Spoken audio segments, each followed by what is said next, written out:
Hi, everybody. This is Mr. Smith at Liberty Academy. Wanted to take a minute and touch base with all of our parents as we head into conference week next week, and even start to really have some larger conversations about scheduling next year. It seems pretty early to do that, but there are some things that we'd like to do a little bit different that kind of sync up with our larger purpose and mission as a school. And we'd like to have some larger conversations with each of our families and their kids about scheduling preferences and reflections on this year, and just kind of have a larger talk about that whole process and what works best for each individual kid and family. In the next 24 hours, every family is going to get an email from their advisory teacher. And in that email are going to be two links. One link is just going to give you the chance to sign up for a time next week to touch base with your son or daughter's teacher and kind of and check in on their progress as usual. The other link is going to give you the options for some time to sign up for a conference with me to start to chat about, again, your son or daughter's year, to talk about our mission and kind of vision as a school and some things that we'd like to do here over the next 3 to 4 years in regards to helping our current kids, also helping our graduates, and figuring out how we want to start to personalize and flex out our scheduling based on what kids and families need and what their preferences are for physical schooling. So we'd like to have a larger conversation about that. Prior to that meeting next week, we would really appreciate you thinking about 3 or 4 things.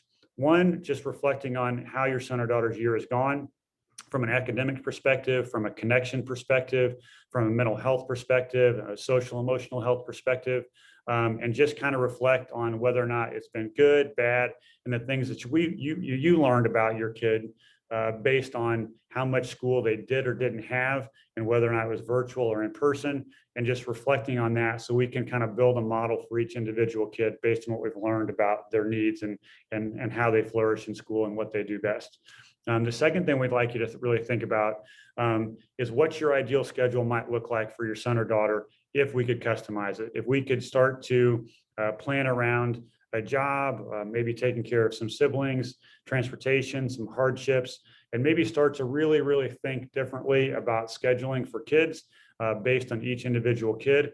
What would your son or daughter's ideal schedule look like so that they could get as much of what they need from school, but also maybe have some time to do their own things that they might need to take care of for themselves or families. We'd like to talk about that and have you think about what that ideal situation might look like ahead of that conversation. The third thing we'd like you to take a look at, if I look at my list here, so I apologize, is we really want to make sure that every single parent knows what we do here.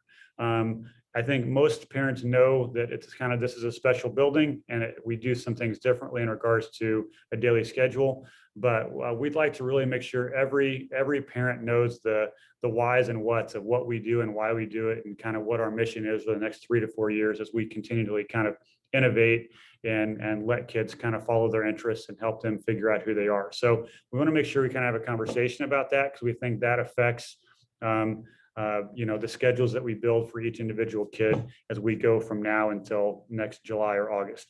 The last thing we'd like you to take a look at or think about is just really what your children need most from us to be successful. And when you think about that and kind of boil it down, what's the one thing your son or daughter needs from our school and our community and our kind of family of teachers here the most in order to be successful? Is it more school, less school? Is it a social emotional need? Is it structure?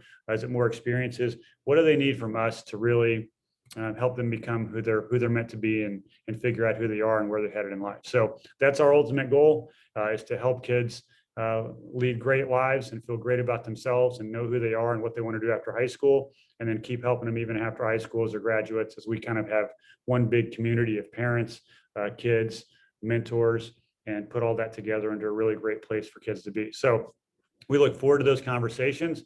Please sign up for both of those links. And over the next couple of weeks, we'd like to really touch base with every single family and parent to start to take a look at scheduling for next year and have a larger conversation about that process and how their kids are doing. So thanks for listening to my message. It's pretty lengthy. I apologize, but a lot of things to get out, and we like talking to you guys. So thanks again. Take care. Hope to talk to you soon in a Zoom or through a phone call, but look for us in the next few weeks. Thanks a lot. Take care. Bye-bye.